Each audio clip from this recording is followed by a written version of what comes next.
Good morning, and thank you all for coming. As you know, in September of this year, Larimer County faced one of the most devastating disasters in our history. Our purpose of our press conference today is to share with you some of the things that we have done on county roads. As you know, we're pretty much got most of our county roads open. We're entering another phase now where we're dealing with some of the local roads. The picture on the screen behind me is Big Elk Meadows in the southwestern corner of our county, and this is what Big Elk Meadows looked like before the flood. This is what Big Elk Meadows looked like in the middle of September after the flood. I had the occasion to be flown into Big Elk Meadows on a helicopter and walk this section of what used to be the road with one of the heavy equipment operators from Girard Excavating. We walked this entire length until we got back to where the road was back in its unaffected condition. And I'd never really seen devastation like this before, and I'm sitting there thinking, is there any way this can be rebuilt?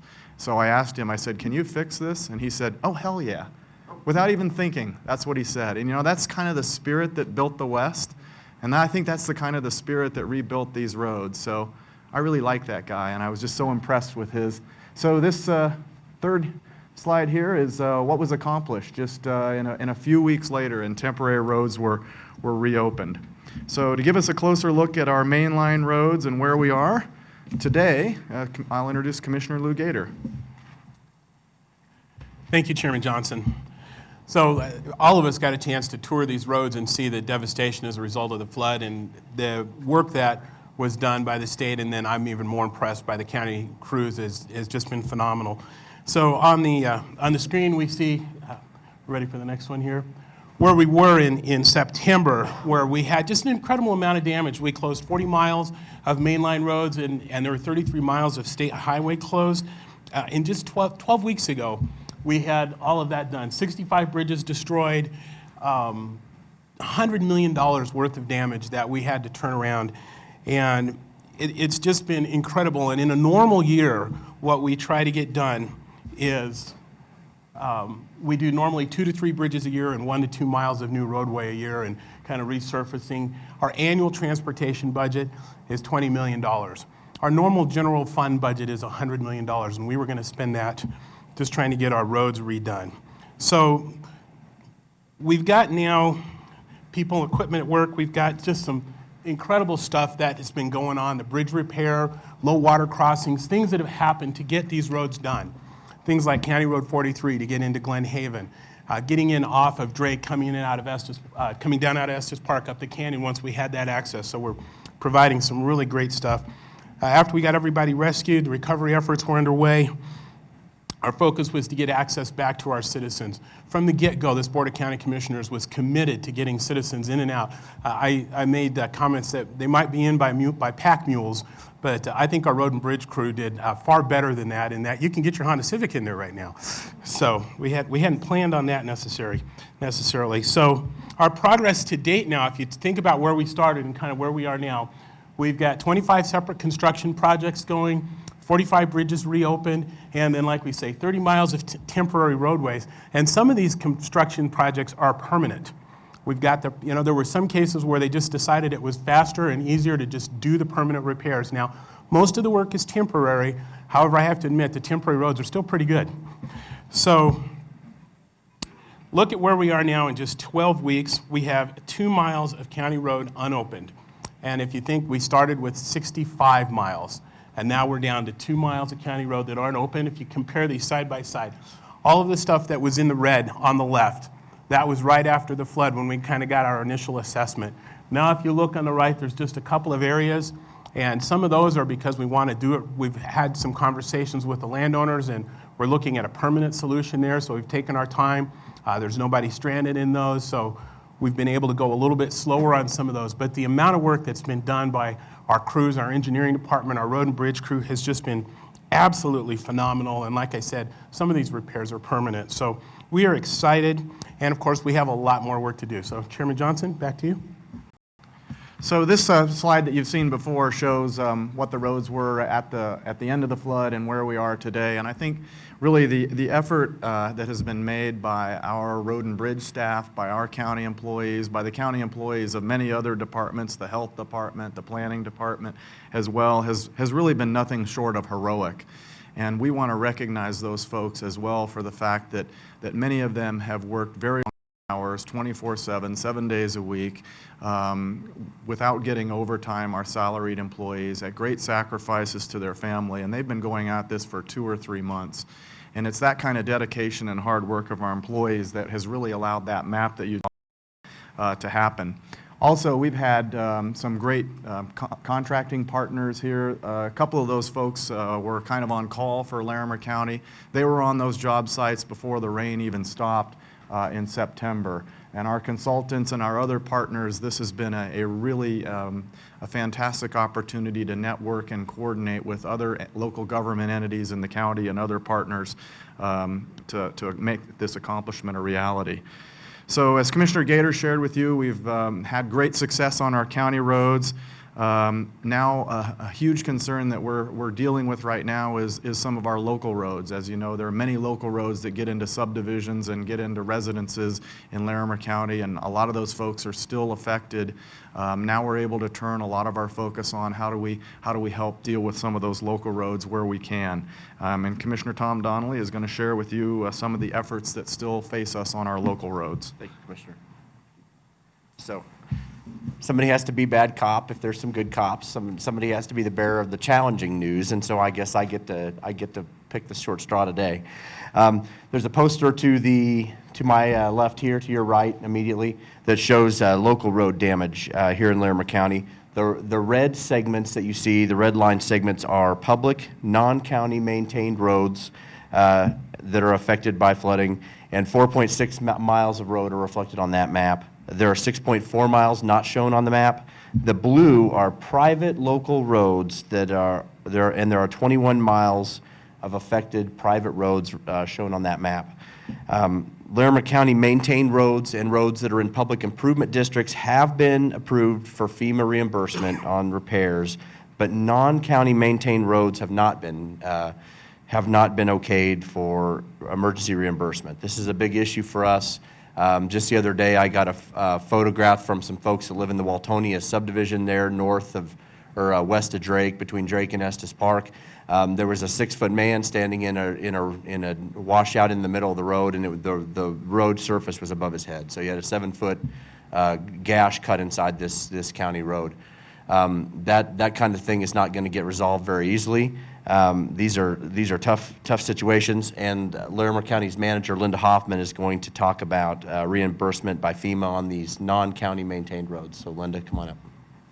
Thank you, Commissioner. From the beginning of the finish of the flooding, we realized that we had a lot of these roads that are public roads, but they are not maintained by the county, that would need repairs. And so we've been working with our partners at the state and with FEMA to get a determination as to whether or not those could be reimbursed if the county were to expend funds to repair them. And we finally received via the state a letter on Wednesday saying that FEMA is taking the position that they will not make eligible for FEMA reimbursement local roads that the county owns but are maintained by others.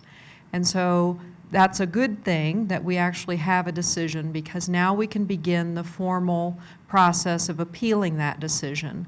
We are anxious to work with the state and with our partners from the congressional delegation to try to get that position overturned. And we are also pursuing other sources of funding. The state has worked with HUD to get funding for community development block grants, disaster relief, and we have filed our questionnaire and made, in every question we could respond to and squeeze in that problem of local roads, we have responded that that really is one of our highest needs. So we're doing lots of other work on recovery. This session today is really focused on roads, but our thanks to staff outside of the road and bridge efforts should be just as strong for what they've done in health and debris removal and all kinds of other services to our citizens. And just in summary, I'd like to say that, today we want to recognize our accomplishments. We want to express gratitude to all of our partners from the nonprofit, for-profit, state, federal, and we also want to promise the community that we are here for the long haul in this recovery. So with that, I'll turn it back to Chairman Johnson. As you heard, it's our responsibility to provide these services to our citizens and help them recover from this disaster. And we wanted to share with you where we've come with our county roads and a little bit of our plans for our local roads. Citizens depend on county government to provide these services and provide this help to them. And we're here 24/7. We don't close. We're here all the time and to respond to those needs and do the best we can. And just as we have done with our county roads, we're intending to do the local roads. We're in this for the long haul, and we're not going to rest and we're not going to relax until we've got all of those needs met. So we have a lot of our engineering staff here with us this morning, so if anyone has any specific questions about future local road plans, they're here to answer questions. If you have any questions for us as commissioners, we're happy to take those as well. There's actually 3 categories of roads. There's publicly dedicated roads that are publicly maintained, like County Road 43 and County Road 27, those other roads. There are then publicly dedicated roads that are privately maintained. A lot of subdivision roads that have been built in the last couple decades are dedicated to public. The public can drive on those roads, but they're maintained by the homeowners. I live on one of those roads. And then there are also a lot of roads, and those are the red roads on that map. There are also private roads that are privately maintained, that are open only to the homeowners. There are a lot of gated communities or the public doesn't have the right to access. Sometimes the public is using those roads, but there are private roads that are privately maintained. So there's actually 3 categories of roads. And in a lot of subdivisions that were developed over a period of decades, there's a mix. So you might have a private sector or section of road, and then you might have a publicly dedicated section. And you actually may go off a county mainline road through a private road onto a public road. And so it's kind of a mess as far as the ownership. In many instances, the public wouldn't be aware of whether they're driving on a private road or a public road. And the county is not proposing to repair private roads unless our only access to the public road section, we have to drive on a private road to get there. So if we can't get our equipment in to repair the public road, we may have to make some remedial repairs in order to do the work that we're responsible for to repair the public road. But in terms of what residents or visitors would notice when they're driving through, they probably wouldn't know whether they're driving on a private road or a public road. So our accountabilities are for the public roads, although we will help homeowners associations pursue block grant funding if it's determined that that's something that can be used through that program.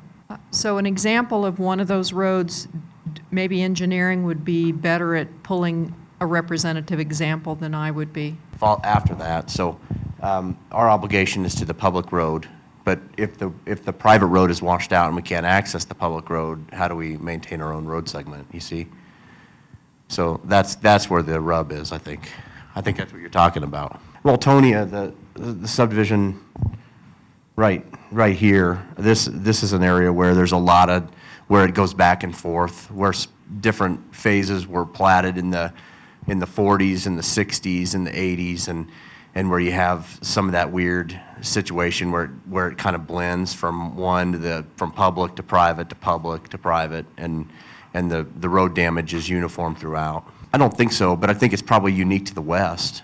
I think that's been FEMA's issue, is that they don't really understand how road dedication and maintenance is handled here in the West. They're used to the East Coast with the hurricanes and things like that. Because here people take care of themselves a lot. They're more self-reliant. They're used to taking care of their own roads and doing that maintenance themselves.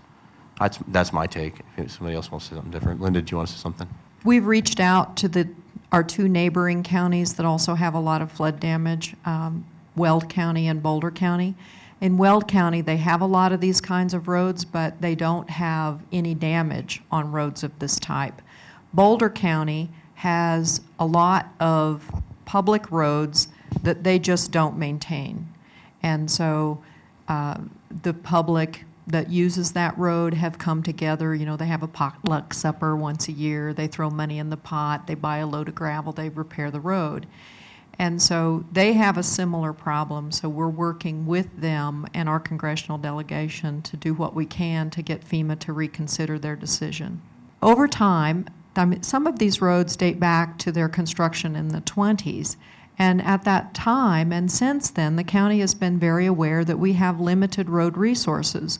So we have allowed private property rights to have the ability to subdivide and sell properties and build homes, but we have not taken responsibility for the maintenance of those roads because it's just unrealistic that we could maintain them. So this is a common problem for us. It's the order of magnitude in terms of the resources needed to repair the roads is high, and it is a disaster of a proportion that we need the federal government's help. So we were very disappointed when they made the decision that they didn't think the roads were eligible. The $100 million basically did what you see up here. I think the bottom line on these private roads or public roads that are privately maintained is, the takeaway for me is we're going to do everything we can do to help the citizens that live on those roads. We are not permitted by statute to use public money on private roads that are privately maintained. The law views those roads essentially as a long driveway, as someone's driveway. If the public doesn't have a right to drive on them, the public doesn't have their tax money going to maintaining someone's driveway. Public roads that are privately maintained, I think the expectation is that private citizens will maintain those roads. I don't think the expectations are that the citizens expect to rebuild that road from scratch if it's destroyed. So we feel very strongly that we have an obligation to those public roads, even that are privately maintained, to assist those individuals. And we'll get as much reimbursement as we can from FEMA. So we'll appeal those decisions that they're not going to be reimbursed, but regardless of whether they're reimbursed or not, that doesn't take away our responsibility to make the public road be there for those citizens that live on them. And for the private roads that are privately maintained that we cannot use public money on, we're still going to help those folks. We're going to do everything we can to pursue other grants and other opportunities to bring funding to homeowners associations or any way we can to help those folks on those private roads where we can't use public money. I think what we've heard is they view a public road as something that has been publicly maintained. I think that's kind of the tack that we hear from them right now. But as you may know, we hired some consultants to help us get the maximum reimbursement as we can from FEMA. One of those consultants was a former regional director of FEMA.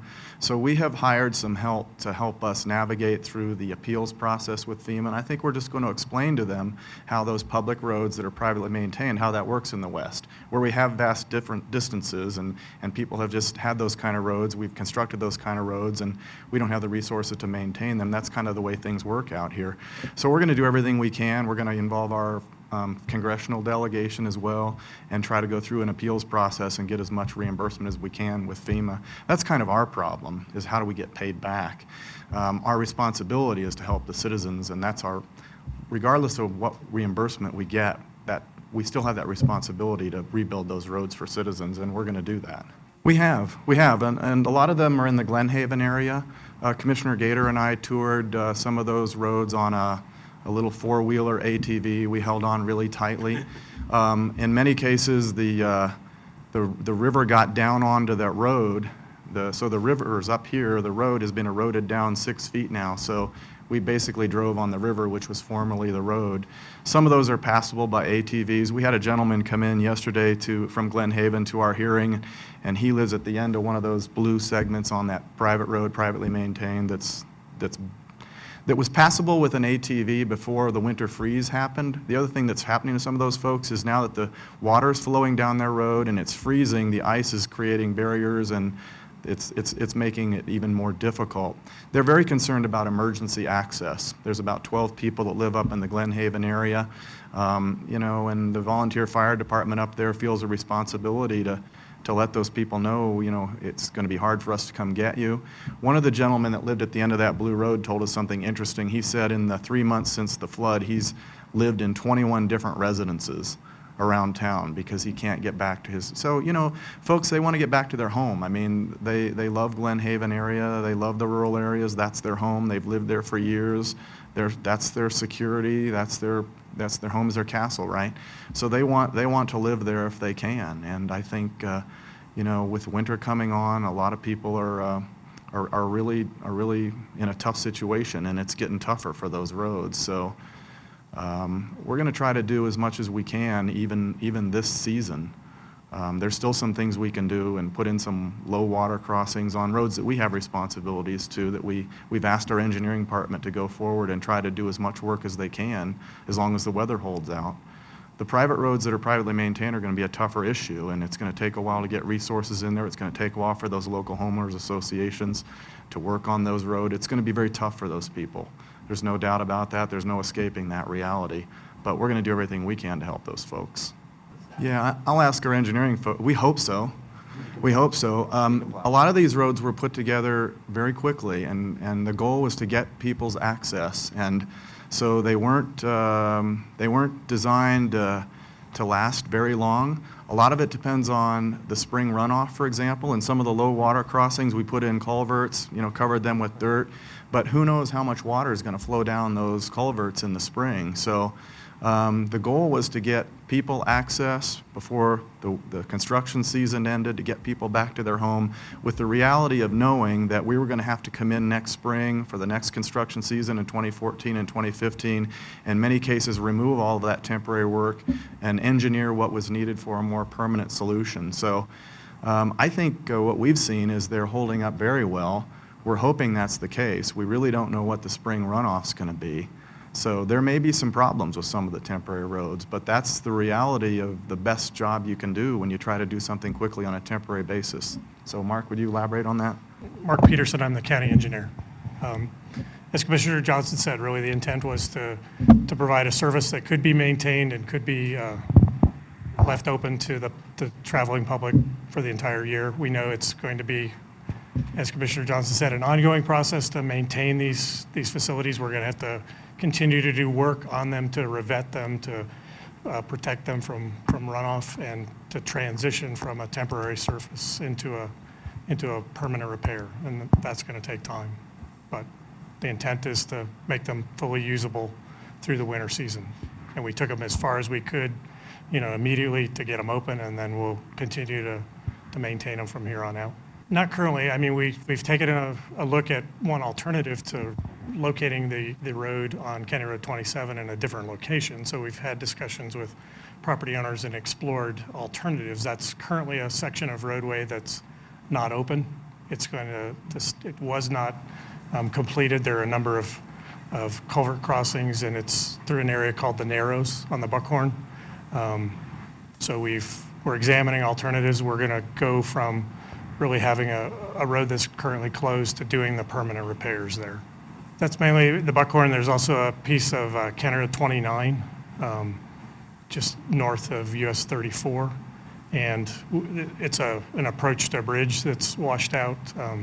Irrigation district's been in the process of doing repairs to their irrigation diversion, and then we've got to go back in and reconstruct the road approaches to get access to that portion of roadway.